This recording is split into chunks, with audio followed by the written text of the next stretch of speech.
जीतन राम मांझी को कमतर आंकना कहीं ना कहीं भारी ज़रूर पड़ता है। आप याद कीजिए ना, आप उस दिन को याद कीजिए जब नीतीश कुमार ने जीतन राम मांझी को मुख्यमंत्री बनाया था और उन्हें कमतर आंक करके बनाया था। ये समझ के बनाया था कि जीतन राम मांझी उनके इशारों पर चलेंगे, लेकिन किस तरह से जीतन राम मांझी ने बीच नाव मझधार में फंसा दिया। आखिरकार उनके हाथ से पतवार नीतीश कुमार को लेना ही पड़ा। बात यहीं तक नहीं रुकी, उसके बाद एनडीए ने जीतन राम मांझी को सह दिया और अपने खेमे में ले आए। क्या हुआ? जीतन राम मांझी की राजनीति इतनी कच्ची नहीं थी। उन्होंने ऐसा झटका दिया कि भारतीय जनता पार्टी की सरकार बिहार में नहीं बन पाई। जीतन राम मांझी, और उस समय आपको याद होगा कि उपेंद्र कुशवाहा भी एनडीए का हिस्सा हुआ करते थे 2015 में, जब महागठबंधन की सरकार बनी थी और एनडीए बुरी तरह से परास्त हो गई थी। हालांकि नीतीश कुमार ने फिर एनडीए के खेमे में सरकार जरूर दे दिया था, भारतीय जनता पार्टी को सरकार में ला जरूर दिया था, लेकिन तब जीतन राम मांझी फिर से एनडीए छोड़ करके महागठबंधन में चले गए थे और उन्होंने महागठबंधन में जा कर के भले ही और कुछ किया हो चाहे नहीं किया हो, लेकिन महागठबंधन की जो बड़ी पार्टियां थी उनकी सीटें ज़रूर कम कर दी और लोकसभा का चुनाव साथ में लड़े। परिणाम क्या हुआ सब कुछ जानते हैं, लेकिन वहाँ भी जीतन राम मांझी ने जो खेल खेला उससे कहीं ना कहीं एनडीए ज़रूर प्रभावित हुई और फिर जीतन राम मांझी ने महागठबंधन से निकलने का रास्ता बना लिया। जिन लोगों ने जीतन राम मांझी पर भरोसा किया था, जिन लोगों ने जीतन राम मांझी को एमएलसी का सीट दिया था, उन्हीं को छोड़ करके जीतन राम मांझी एनडीए में चले गए और आज सरकार का हिस्सा है। सरकार का हिस्सा भले ही 4 सीटों के साथ हैं, लेकिन उनके साथ 8 सीटें जोड़ी जाती थी, क्योंकि मुकेश सहनी शुरू से ही गाइड हो रहे थे जीतन राम मांझी से। जीतन राम मांझी के साथ आना जाना, उठना बैठना, साथ में खाना, ये सब चल रहा था।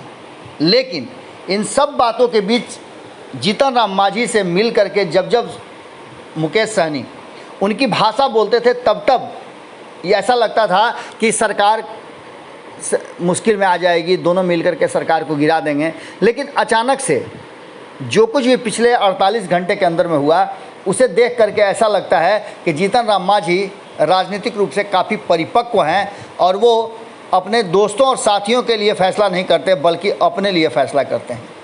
जैसे ही मुकेश सहनी का पर दबाव बना, मुकेश सहनी पर भारतीय जनता पार्टी ने जैसे ही अपना प्रभाव दिखाना शुरू कर दिया, जीतन राम मांझी ने पलटी मार दी। उन्होंने मुकेश सहनी को ही दोषी बता दिया, जो मुकेश सहनी को उन्होंने सपोर्ट किया था जब वो उत्तर प्रदेश में गए थे और उनके साथ जो दुर्व्यवहार हुआ था। लेकिन इन सब के बाद मुकेश सहनी जाते हैं और जीतन राम मांझी से मिलते हैं। मिलने के बाद जब वो वापस आते हैं, उसके बाद भारतीय जनता पार्टी का एक्शन शुरू होता है और शाहनवाज हुसैन मिलने जाते हैं जीतन राम मांझी से। उसके बाद स्थितियां पलट जाती हैं, बयान बदल जाते हैं और जीतन राम मांझी मुकेश सहनी को ही दोषी बताने लगते हैं। एक निजी चैनल से बातचीत के दौरान बहुत सारी बातें हुई, जिसको लेकर के जीतन राम मांझी ने कहा कि मुकेश सहनी को संयम रखना चाहिए, धैर्य रखना चाहिए। एनडीए एकजुट है और एनडीए की सरकार 5 साल तक चलेगी। खुद को एनडीए का मजबूत पार्टनर बताया, जबकि जीतन राम मांझी के लिए भी लड़ाई लड़ रहे थे मुकेश सहनी। उन्होंने साफ तौर पे कहा कि वो दोनों ही उपेक्षित महसूस करते हैं, लेकिन इन सब बातों से कहीं ना कहीं जीतन राम मांझी ने इनकार किया है और ये कहा कि वो ठीक हैं, बस मुकेश सहनी को संयम रखना चाहिए। राजनीति में बहुत कुछ सोचने और समझने की ज़रूरत पड़ती है। क्या होगा ये तो भविष्य बताएगा, लेकिन एक बात तय है कि जीतन राम मांझी चाहे जब हो, बीच मझधार पतवार लेकर फरार जरूर होंगे। ये तो पक्का है।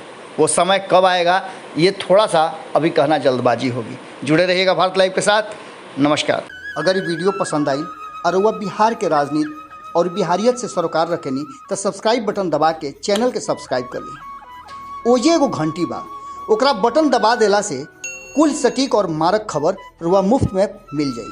अगर रुआ पत्रकारिता के हमनी के नया प्रयोग में सहयोग कर चाहतानी तो ज्वाइन बटन दबा दी। पेटीएम नंबर नोट कर ली 9386816700। धन्यवाद।